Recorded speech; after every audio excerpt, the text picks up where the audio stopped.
ఖాతాల్లో గత కొద్ది రోజుల్లోనే పెద్ద మొత్తంలో డబ్బు జమ అయింది. దీంతో ఎన్నికల అధికారులు నిఘా పెట్టారు. ఒక్కో ఖాతాలో 10,000 రూపాయల చొప్పున మొత్తం 1.7 కోట్లు జన్ధన్ ఖాతాలో డిపాజిట్ అయినట్లు అధికారులు గుర్తించారు. దీంతో ఆదాయ పన్ను శాఖ రంగంలోకి దిగి దర్యాప్తు చేపట్టింది.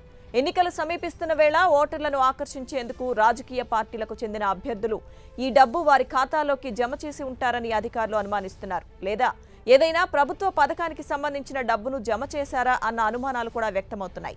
దీనిపై సమగ్ర దర్యాప్తు చేస్తున్నట్లు అధికారులు తెలిపారు. ఇక ఇదే అంశానికి సంబంధించి మరింత సమాచారం మా ప్రతినిధి గోపి అందిస్తారు.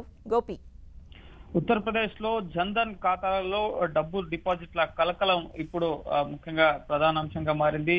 ఎన్నికల కమిషన్ ఈ జన్ధన్ ఖాతాలపైన దృష్టి సారించింది. కేవలం ఉత్తరప్రదేశే కాదు, దేశవ్యాప్తంగా 2014లో నరేంద్ర మోడీ ప్రభుత్వం తీసుకొచ్చిన ఈ జన్ధన్ యోజన పథకం కింద ఏవైతే అకౌంట్స్, బ్యాంక్ అకౌంట్లు ముఖ్యంగా రూపొందించబడ్డాయో వాటికి సంబంధించిన అంశాలని ఈసీ ప్రస్తుతం నిశ్చితంగా పరిశీలిస్తుంది. మొరాదాబాద్ లో 1700 జన్ధన్ ఖాతాల్లో ఒక్కో ఖాతాలో 10,000 రూపాయల చొప్పున ముఖ్యంగా 1,70,00,000 డబ్బు జమ అయింది ఈ గడిచిన వారం రోజుల్లో. సో ఈ డబ్బు ఎవరు జమ చేశారు, ఎక్కడి నుంచి జమ అయింది అన్న కోణంలో ప్రస్తుతం ముఖ్యంగా ఆదాయ పన్ను శాఖ ముఖ్యంగా ఆరా తీస్తుంది, దర్యాప్తు చేస్తోంది. ఎన్నికల సంఘం కూడా కేవలం ఉత్తరప్రదేశ్ లోనైనా దేశవ్యాప్తంగా ఇంకా ఎక్కడైనా ఈ విధంగా జన్ధన్ ఖాతాల్లో డబ్బు జమ అవుతుందా అన్న కోణంలో కూడా ఈసీ కూడా దృష్టి సారించింది. సిబిడిటి ముఖ్యంగా ఇంటెలిజెన్స్ వర్గాలు అలాగే ఆదాయ పన్ను శాఖ వీరందరితో సమన్వయం చేసుకుంటూ ముఖ్యంగా ఎన్నికల సంఘం ఈ అంశాన్ని నిశ్చితంగా పరిశీలించాలని చెప్పి ఆదాయ పన్ను శాఖకి ఈ పనిని అప్పగించడం జరిగింది. ప్రస్తుతం ఈ 10,000 రూపాయల డబ్బు అనేది ముఖ్యంగా బ్యాంకు అధికారులే నేరుగా ఈ ఖాతాల్లో జమ చేసినట్లుగా తెలుస్తుంది ప్రాథమిక దర్యాప్తులో భాగంగా.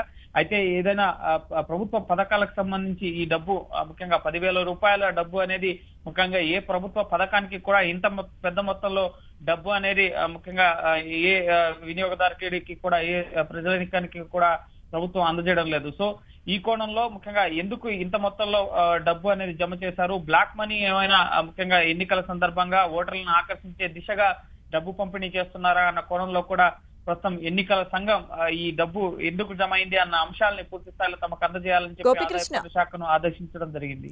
గోపికృష్ణ, అయితే ఆ సుమారు 1,700 ఖాతాల్లో డబ్బు జమ అయినట్టు తెలుస్తుంది. అయితే గత వారం రోజులుగా అని చెప్తున్నారు. అయితే ఈ విషయం అసలు ఎప్పుడు వెలుగులోకి వచ్చింది?